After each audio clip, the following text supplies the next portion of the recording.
ওই দীঘা থেকে আসানসোল রুটে ছুটবে মিনি বন্দে ভারত। যাত্রীদের সুবিধার কথা মাথায় রেখে একের পর এক পদক্ষেপ নিয়েই চলেছে ভারতীয় রেল। আর এই পদক্ষেপের অন্যতম কিছু নিদর্শন হলো Vande Bharat express, Vande Bharat sleeper train, নমো ভারত ট্রেন। তবে আজ কথা হবে নমো ভারত র্যাপিড রেল নিয়ে, যা কিনা আগে বন্দে মেট্রো নামে পরিচিত ছিল। বর্তমান সময়ে এই ট্রেনটি বেশ কিছু অংশে চলছে দেশে। তবে সব কিছু ঠিকঠাক থাকলে বাংলার ভাগ্যেও হয়তো এই ট্রেন আসতে চলেছে আসানসোল। হ্যাঁ, একদম ঠিক শুনছেন, ছুটতে পারে দীঘা থেকে আসানসোল রুটে।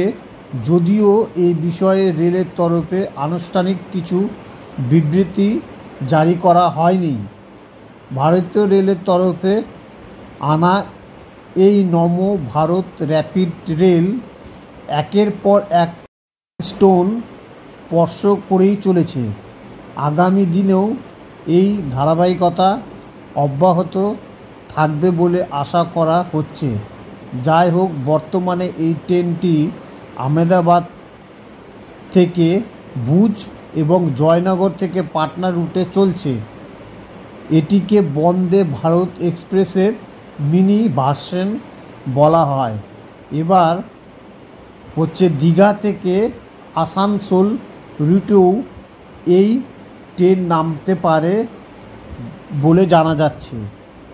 সত্যি যদি এই ট্রেনটি দীঘা থেকে আসানসোল অবধি চলে, তাহলে কোথায় কোথায় স্টপেজ হবে এবং সময় কত লাগবে? যদি দীঘা থেকে আসানসোল রুটে এই ট্রেন চলে, তাহলে স্টপেজ এবং সময় কতক্ষণ লাগবে তা দেখে নেওয়া যাক এক নজরে।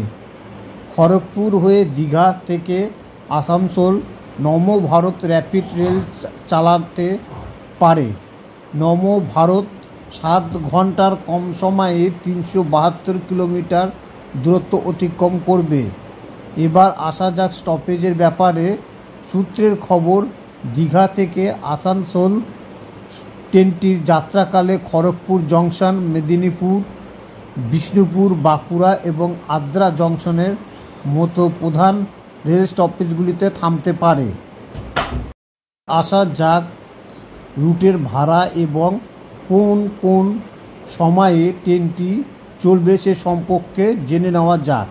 রেল সূত্রে খবর, দীঘা থেকে আসানসোল নমো ভারত ট্রেনটি 16টি কোচ থাকবে। সব কোচই থাকবে এসি।